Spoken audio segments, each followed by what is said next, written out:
Good morning. I think the applause says it all, Judge Denham.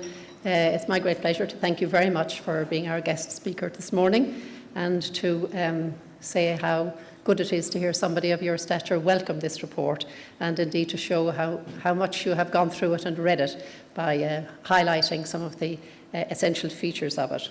Particularly struck by your own pinpointing of the role of boards of directors in setting the culture at the top of organisations, and the trickle-down effect of that culture on the rest of the organisation. And indeed, when it didn't happen well, the trail of devastation that can be left behind, omission and not just commission at that level. So I think that there's a lot to be reflected on there in your highlighting some of those aspects.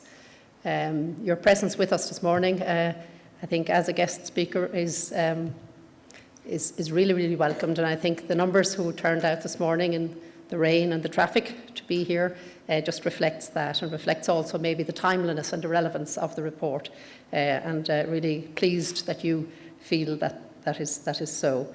We in Praesta work with leaders in organisations at all levels, boardroom and chief executives and executive teams. And from time to time, we share some of our insights from that work by publishing things like the art of chairing, the art of being a good chief executive, the art of leading top executives. And so when we were thinking about, what our next might be in this series, it was no surprise that Tom, given his background and the timeliness of this topic, suggested that we do something on the art of ethical leadership. And I think it was also very timely, as Ronan said, that coincided with what the Chartered Institute, Chartered Accountants Ireland, were also thinking of as a follow-on to a series that you had done yourselves. So that was very nice for us that Tom, who's our dear colleague and who would love to be here with us this morning, but who is thankfully recovering from an operation and is well represented by his wife Eleanor, who's here, and his brother is here as well, so he will be fully briefed afterwards on the wonderful morning that we have had here on foot of his great work. He has been spoken about warmly by Judge Denham, so I won't again repeat his many attributes. Suffice to say that all of that seasoning of Tom in his great work over the years in audit committees, in high places, and on boards of all kinds, just shows and reflects, his own strong set of values and his own regard for the kind of the ancient civilized virtues, I suppose, of humanitas, gravitas, and integritas. And if anything defined Tom, I think those three words might. Now, our guest speaker has already referred to the events that brought, if you like, ethical leadership into sharp focus for us, and why it is now, if you like, okay to talk about ethics and to have seminars on ethics. Would that we had them some years back. I think we can take some comfort from the results of the survey that companies are actually moving to strengthen their positions in this area.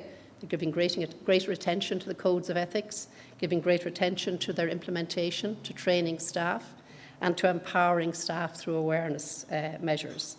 And I think that we all are hoping that this visibly stronger adherence to ethics and business probity will become the norm in the future, and hopefully, therefore, if you like, learn from the lessons of the past. And indeed, it's one of the positives, maybe. We always look for the cloud and the silver lining. Maybe it is one of the positives to come out of the devastation of recent times.